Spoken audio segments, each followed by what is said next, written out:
you were a part of the Western Storm team too, which won the Kia Super League. But injuries limited your game time during the title winning campaigns. Was it frustrating or did it motivate you further? Yeah, it was pretty gutting, obviously. In my second year, so I think it was the third year of the KSL, I played every game, and then I suffered a stress fracture after that. So that was me out for 6 months. And then got back fit, did all my rehab, and then first game of the KSL, broke my knuckles. So then I was out for the rest of the tournament, and it's so frustrating to just know that you can't play and all you want to do is play, especially I was only 17, so all I wanted to do was play.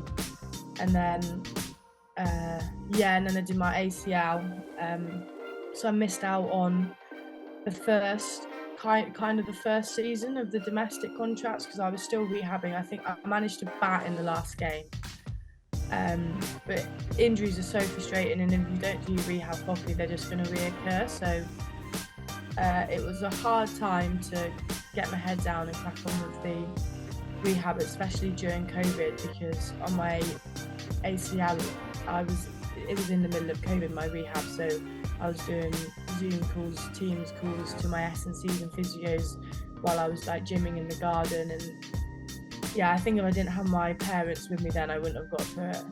The situation was tough for you because of the rehab and the COVID, all of it together.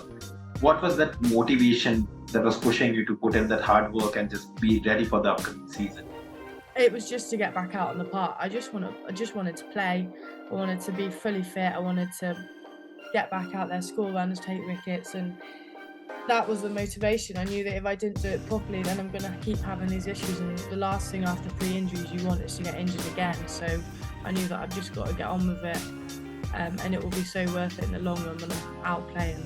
Like talking about your skipper Heather Knight, you have been playing under her in the 100. So how good is she as a skipper, as a leader in the team, and what can any emerging cricketer learn from her? Yeah, I've been under Heather for a while. She was my captain at Storm in the KSL as well. So yeah, she's obviously a class captain. She's really knows me and knows my game, so we can work well together when I'm at the top of my mark or just having conversations around training. She's a class player, obviously, and yeah, she's just really good to work with and be around in a team and have as your captain.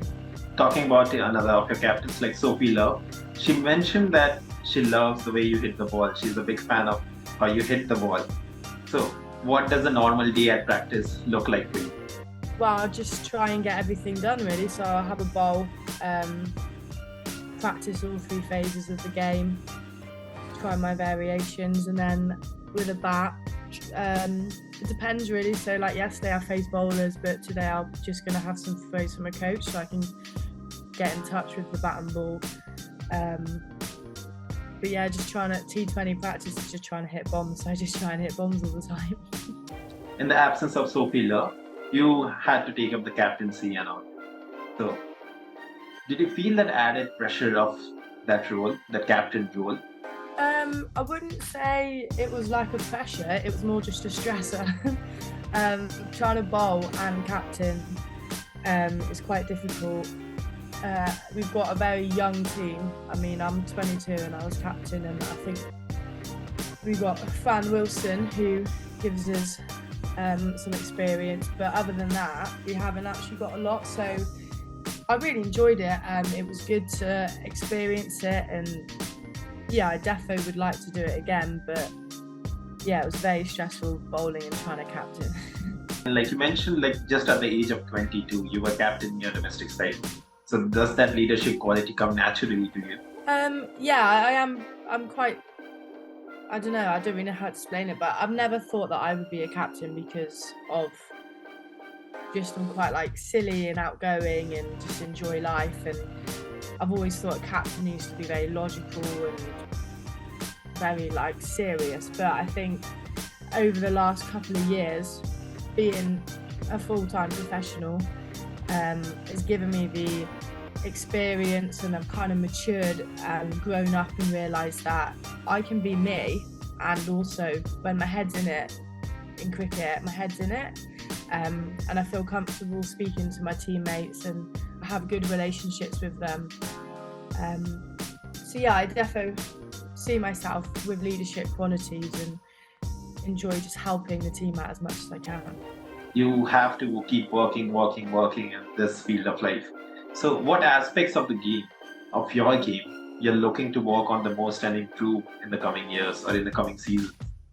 Just doing things more consistently, scoring runs more consistently, creating me as a 360 player, like hitting the ball around the park, and bowling, just keep practicing with in the power plays and my variations and just making my bowling unplayable and surprising and batters not knowing what I'm going to bowl, especially at the death and stuff. So yeah, there's always lots to add to a game, but I think for now I just want to focus on what I can do and executing that to the best of my ability.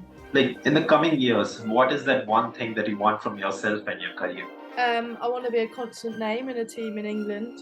I've always wanted to play for England, so I want to make that happen first. And then once that happens, I want to keep pushing my name and keep being in the question for the starting 11 in most formats. I think that in a few years' time, that's definitely possible. So that is what I want to do. You're in the England team with the senior players and great all-rounders around you.